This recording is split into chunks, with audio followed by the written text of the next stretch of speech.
Welcome to each of academy. I am doctor Gitanjali. Current affair series में आज का topic है toxic air quality in India. देखो, इसमें एक रिपोर्ट आई है, AQLI report, that is air quality life index report.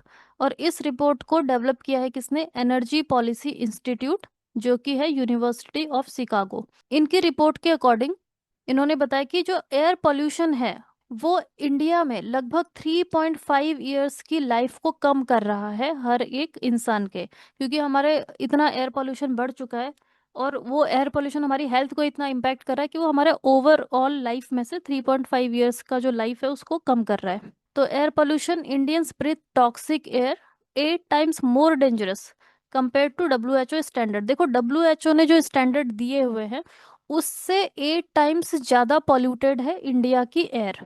Let's इस रिपोर्ट में और क्या क्या है। तो यह है 8th AQLI report, air quality life index report, जो कि डेवलप करी है यूनिवर्सिटी ऑफ शिकागो ने। अब ये जो इंडेक्स है ये क्या मेजर करता है? ये मेजर करता है इम्पैक्ट ऑफ पार्टिकुलेट पॉल्यूशन, जो कि हम अभी आगे पढ़ेंगे कि पार्टिकुलेट पॉल्यूशन क्या होता है। तो ये पार्टिकुलेट पॉल्यूशन का क्या इम्पैक्ट है ह्यूमन लाइफ पे, ये इस चीज को एस्टिमेट करते हैं। तो इनकी जो स्टडी है उसमें शो होता है कि इंडिया का जो पार्टिकुलेट मैटर 2.5 PM 2.5 का लेवल है, वो WHO का जो लिमिट है 5 माइक्रोग्राम पर क्यूबिक मीटर, उससे 8 टाइम्स ज्यादा है। और ये PM 2.5 ही बहुत ज्यादा हेल्थ इश्यूज कर रहा है। And according to their report, जो ग्लोबल एयर पॉल्यूशन का हॉट स्पॉट है वो अभी कहाँ है? साउथ एशिया में। देखो, इस मैप में आप देख सकते हो ये वाला जो पूरा रीजन है साउथ एशिया का, यहाँ पर आप देख सकते हो सबसे ज्यादा यहाँ पे एयर पोल्यूशन है। अफ्रीकन कंट्रीज में रिलेटिवली कम है, और नॉर्थ अमेरिका में भी थोड़ा ज्यादा दिख रहा है आपको, साउथ अमेरिका में थोड़ा सा कम दिख रहा है। तो एयर पोल्यूशन जो है वो रिड्यूस करता है लाइफ एक्सपेक्टेंसी को 3.5 years nation wide on an average पूरे देश में। लेकिन दिल्ली में जो एयर पोल्यूशन का लेवल है वो बहुत ज़्यादा है। वहाँ पे जो लोग हैं उनकी जो एज है वो 8.2 ईयर्स कम हो रही है बिकॉज ऑफ दिस पोल्यूशन। तो 46% of population lives in areas जहाँ पे कि PM 2.5 का जो लेवल है वो 40 माइक्रोग्राम पर क्यूबिक मीटर से बहुत ज़्यादा एक्सीड कर रहा है। देखो, इंडिया का लिमिट है पार्टिकुलेट मैटर का 40 माइक्रोग्राम पर क्यूबिक मीटर, इससे ज़्यादा नहीं होना चाहिए अकॉर्डिंग टू इंडियाज लिमिट। लेकिन WHO की लिमिट कितनी है? देखो, WHO की लिमिट है सिर्फ 5 माइक्रोग्राम पर क्यूबिक मीटर, और इंडिया की 40 माइक्रोग्राम पर क्यूबिक मीटर है, और इसको भी हम मेंटेन नहीं कर पा रहे हैं। So let's know about particulate matter के बारे में हम थोड़ा बहुत जान लेते हैं। जो एयर पॉल्यूटेंट्स है वो दो टाइप के होते हैं। एक तो गैसेस होती है, गैसियस पॉल्यूटेंट, जिसमें आ जाता है आपका carbon monoxide, carbon dioxide, chlorofluorocarbon, ozone, nitrogen के oxides, sulphur oxides, volatile organic carbon, benzene, ethylene, biological pollutant, asbestos, radon. और फिर आते हैं पार्टिकुलेट पॉल्यूटेंट, जो कि पार्टिकल्स के फॉर्म में होते हैं। ठीक है, पार्टिकुलेट मैटर। तो ये जो पार्टिकुलेट मैटर है, जैसे कि आपने डस्ट पार्टिकल्स देखे हैं, डस्ट पार्टिकल्स क्या है? वो भी पार्टिकल है, बट वो नेचुरल है और उनका साइज काफी ज्यादा होता है। तो इनका सबसे ज्यादा मैटर करता है कि इनका साइज कितना है, क्योंकि साइज अगर ज्यादा है तो वेट भी ज्यादा होगा, और अपने वेट से ही ये जल्दी नीचे आ जाते हैं। अगर हवा में, एयर में अगर पार्टिकुलेट मैटर्स हैं भी, तो अगर वो बड़े हैं तो वो जल्दी नीचे आ जाएंगे। लेकिन जो छोटे छोटे पार्टिकल्स होते हैं वो एयर में सस्पेंडेड रहते हैं काफी टाइम तक, और फिर वही प्रॉब्लम करते हैं, हेल्थ इशू करते हैं। तो पार्टिकुलेट मैटर का साइज रेंज है 0.001 से लेके 500 माइक्रोमीटर तक का। हैवी पार्टिकुलेट मैटर मतलब जो कि 10 माइक्रोमीटर से बड़े हैं, ये सेटल डाउन हो जाते हैं क्योंकि इनका जो डायमीटर है वो बड़ा है, तो जल्दी नीचे आ जाएंगे। सस्पेंडेड पार्टिकुलेट मैटर जो होते हैं वो 10 माइक्रोमीटर से कम डायमीटर के जो हैं, तो वो फ्लोट करते रहते हैं, वो तैरते रहते हैं। ठीक है, एयर में वो तैरते रहेंगे, और अगर वहां पे कोई ह्यूमन प्रेजेंट है तो वो रेस्पिरेशन के थ्रू उसके अंदर भी जा सकते हैं। फिर है नैनो पार्टिकुलेट मैटर, ये और भी छोटे होते हैं, 0.02 माइक्रोमीटर से भी कम। लेकिन जो हम पॉल्यूशन के पर्सपेक्टिव से देखते हैं उसमें एक तो है PM 10 और दूसरा है PM 2.5। PM 10 यानी कि वो पार्टिकुलेट मैटर जो कि 10 माइक्रोमीटर से कम है जिनका साइज। ठीक है, दिस। और PM 2.5 यानी कि जो 2.5 माइक्रोमीटर से भी छोटा है, मतलब कि ये बहुत छोटे छोटे पार्टिकल्स हैं। तो जो पार्टिकुलेट मैटर 10 है, ये हमारे ट्रेकिया तक पहुंच जाते हैं। ये हमारे लंग्स हैं, लंग में ऊपर क्या होते हैं? इसमें ट्रेकिया होते हैं, ट्रेकिया तक ये पहुंचते हैं, उससे अंदर ये नहीं जाते पार्टिकुलेट मैटर 10। फिर ये बाहर भी निकल आते हैं। लेकिन जो PM 2.5 है, पार्टिकुलेट मैटर 2.5, ये हमारे ट्रेकिया के अंदर एल्वियोलस तक ये पहुंच जाते हैं और फिर ये रेस्पिरेटरी सिस्टम को डैमेज करते हैं। फिर एक और भी छोटा होता है PM.1, जिसमें कि वायरसेस और गैसेस ये सब आ जाती हैं। ये हमारे कार्डियोवास्कुलर सिस्टम, हार्ट को डैमेज करते हैं, नर्वस सिस्टम को डैमेज करते हैं। लेकिन पोल्यूशन के पर्सपेक्टिव से जो हम मेजर करते हैं वो है PM10 और PM2.5। तो अभी जो इस रिपोर्ट में देखा गया है वो है PM2.5 का जो लेवल है वो बहुत ज्यादा बढ़ चुका है। देखो, इंडियन जो स्टैंडर्ड्स हैं, नेशनल एम्बिएंट एयर क्वालिटी के स्टैंडर्ड है, उसमें जितने भी एयर पॉल्यूटेंट है इंपॉर्टेंट 12 एयर पॉल्यूटेंट उनके लिए स्टैंडर्ड दिए गए हैं। इसमें PM10 का कितना लेवल अलाउ किया गया है? 60 माइक्रोग्राम पर क्यूबिक मीटर। देखो, माइक्रोग्राम पर क्यूबिक मीटर में मेजर करते हैं। ये एनुअल और 24 आवर्स का होता है। एक तो पूरे साल में 60 माइक्रोग्राम पर क्यूबिक मीटर तक ये अलाउड है, और 24 आवर्स में एक एक दिन में 100 माइक्रोग्राम पर क्यूबिक मीटर से ऊपर नहीं होना चाहिए पार्टिकुलेट मैटर 10 PM10 का लेवल।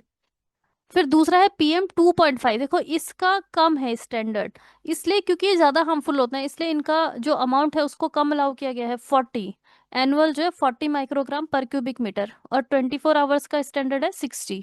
तो लेकिन दिल्ली में जो लोग रह रहे हैं, तो वहां पे क्योंकि ये जो PM2.5 है वो बहुत ज्यादा है, so that's why their 8 years they are losing. The loss in life expectancy because of high PM2.5, particulate matter 2.5 के हाई कॉन्सेंट्रेशन की वजह से।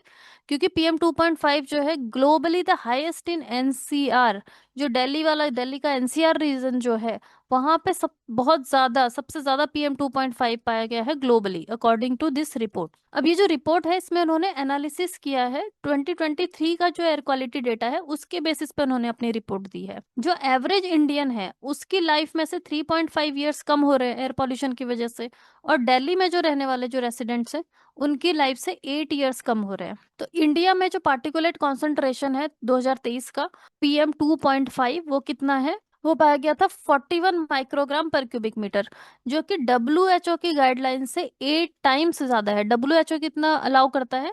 WHO अलाउ करता है 5 माइक्रोग्राम पर क्यूबिक मीटर, लेकिन हमारे एयर में कितना पाया गया? 41, तो जो कि 8 टाइम्स ज्यादा है। हालांकि इंडिया का आप स्टैंडर्ड देखोगे तो एनुअल कितना है? 40, और 24 आवर का है 60।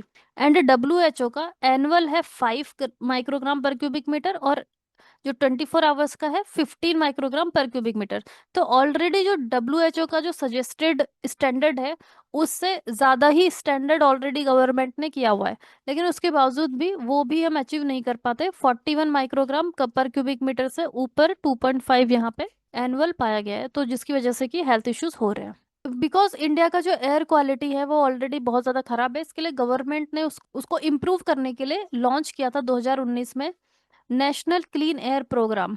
अब ये जो नेशनल क्लीन एयर प्रोग्राम है, इसमें it was the first ever effort कि कंट्री में एक नेशनल लेवल पे फ्रेमवर्क बनाया गया था एयर क्वालिटी को मैनेज करने के लिए, वो टाइम बाउंड मैनर में।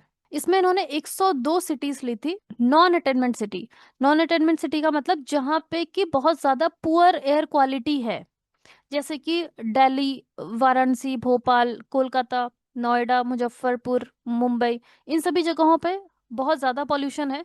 तो ऐसी ही 102 सिटीज़ को इन्होंने लिया था जहाँ पे एयर क्वालिटी इंप्रूव करने के लिए ये फ्रेमवर्क बनाया गया था।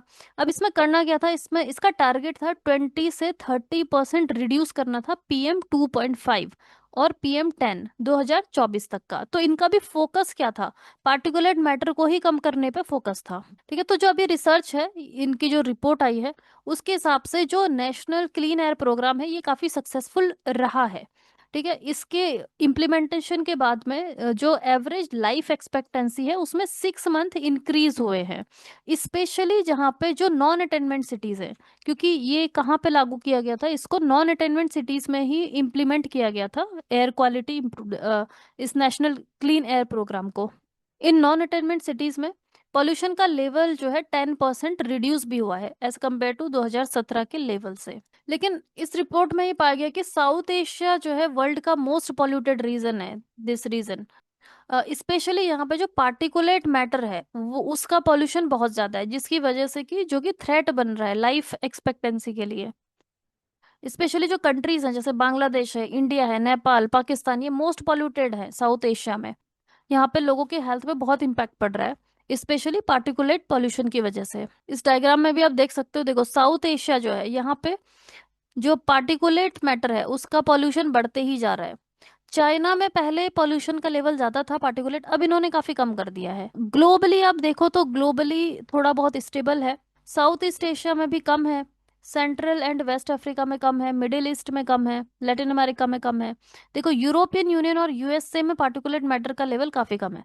तो हमें भी इस ऐसी टेक्नोलॉजी को इम्प्लीमेंट करने की जरूरत है जिससे कि पार्टिकुलेट मैटर का जो लेवल है वो कम हो सके, ताकि जो हेल्थ इम्पैक्ट है, पार्टिकुलेट मैटर का जो हेल्थ इम्पैक्ट है वो कम हो सके। So it was about this report, air pollution report. You can join our affordable courses for your better preparation for Indian Forest Services optionals, Forestry and Geology optional, UPSC Geography optional, and UGC NET JRF. Course registration link is given in the description box. For any query or doubt, you can contact us on the given numbers.